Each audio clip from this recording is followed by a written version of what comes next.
One of the arguments advanced in favor of raising import duties is that we reduced import duties too fast. This is simply not true. Photo: HTUS President Donald Trump's import duty increases, with threats of further increases to come, have sparked fears of a global trade war. Trade experts in the U.S. have stated that the administration's action is bad for the U.S. and could be damaging for the world.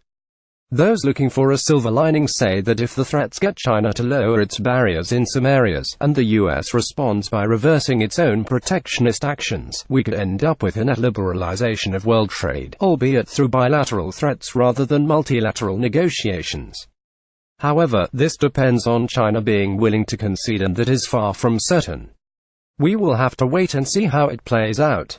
Meanwhile, there is a more immediate danger.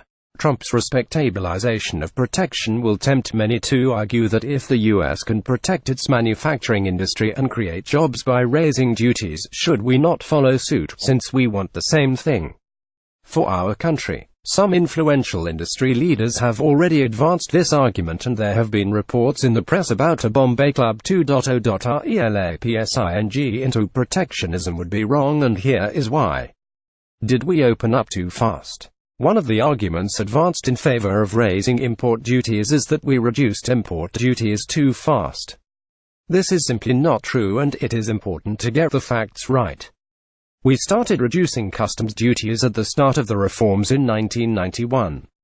Our duty rates at that time were extremely high, and it is true that we dropped them fairly quickly in the first 5 years or so. However, this reduction was offset by a sharp depreciation of the rupee, first because of the devaluation of July 1991 and then the shift to a flexible exchange rate which weakened the rupee. The combination of duty reduction with an exchange rate depreciation meant that competitiveness against imports was not adversely affected, and competitiveness in exports was greatly improved. In 1997, P.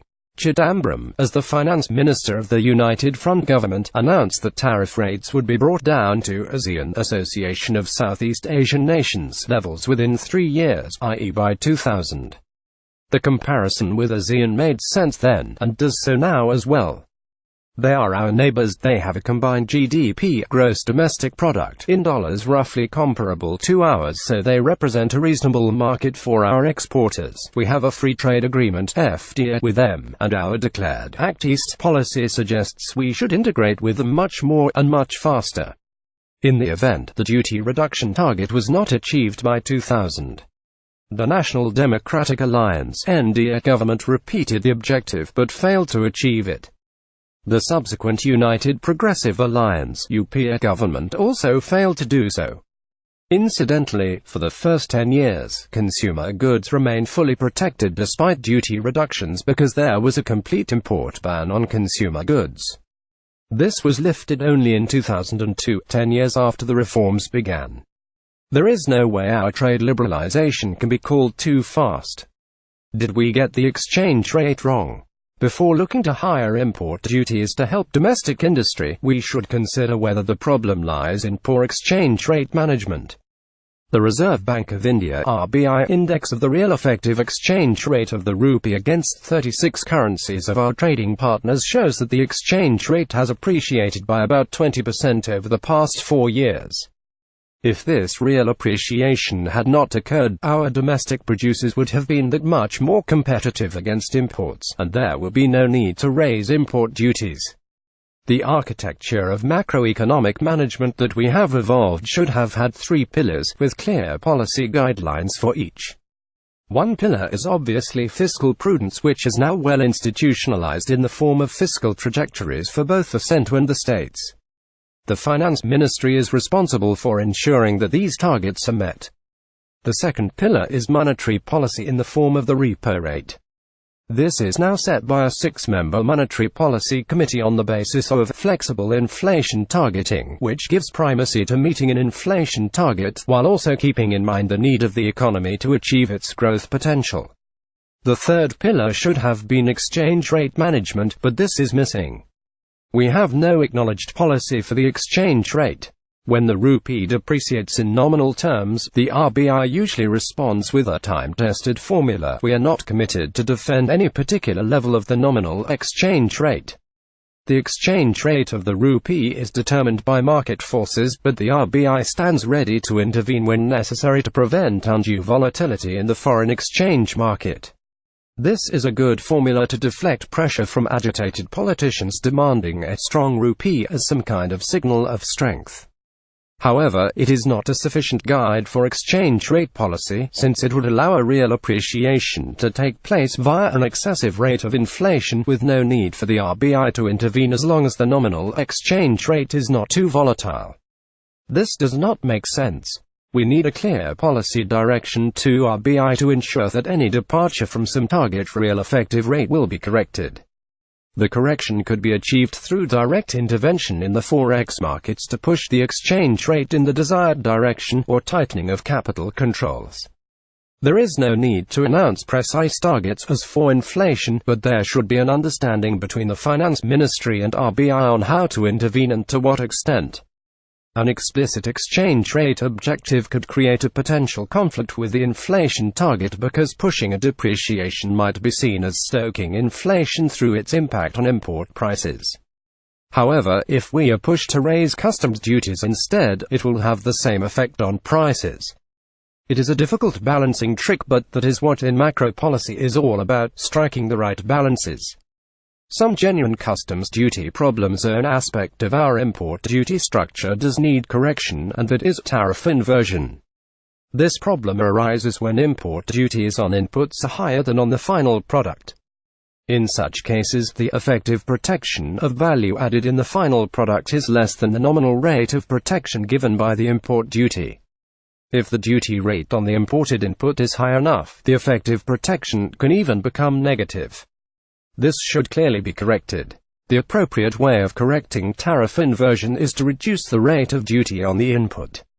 A major source of tariff inversion is the relatively high duty rate on some basic inputs, including steel. Raising duties on steel is viewed in the public mind as protecting our steel industry from foreigners. This makes it look as if it is only the foreigners who lose from protecting steel. In fact, the foreign steel companies lose only the market share they might have gained with lower duties, assuming the Indian steel producers would not have been able to compete by lowering costs.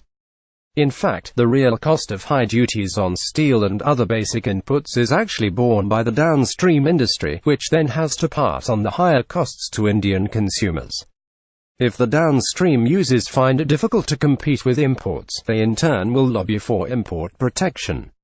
The cost of protection is ultimately borne by domestic consumers and also by exporters, who face a higher domestic cost structure with no corresponding support for competing in world markets. Elementary trade theory used to teach that a tax on imports is actually a tax on exports. This lesson needs to be kept constantly in mind. Does Make in India call for protection? It is sometimes said that Make in India cannot succeed if we follow a policy of maintaining low customs duties and leave everything to market forces. This is a straw man, since no sensible person has ever argued that all we need to do is to lower customs duties and leave the rest to markets. Developing a competitive domestic industry requires a number of supply-side conditions, such as good quality infrastructure, especially power supply from the utilities at a competitive price not burdened by cross-subsidy, good transportation and logistics, ease of doing business in obtaining necessary regulatory permissions and interacting with government agencies, easier access to land, good access to bank finance, especially for small and middle-scale industry, simple and transparent tax laws with minimum scope for harassment, and finally, flexible labor laws which would encourage employers to expand to a scale where they would have to deal with a large labor force. Businessmen agree that all these conditions are important, but they tend to think that because the government will never deliver, it is best to seek higher levels of customs duties as a quick solution. They need to reflect that a more supportive exchange rate would be as effective as customs duties for those competing against imports, with the additional advantage of helping exporters. Would this create problems with other countries? It shouldn't, as long as we are not running large current account surpluses. The poor performance of non-oil exports in recent years highlights the problem of loss of competitiveness.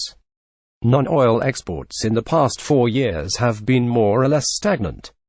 With the current account deficit now rising to around 1.8% of GDP, we need to think seriously about shoring up export performance. Correcting the exchange rate will help. It is good to look for simple solutions, but protectionism is not a simple solution. It is simplistic. Montek Singh Ahluwalia was the deputy chairman of the erstwhile Planning Commission. Comments are welcome at views@livemint.com.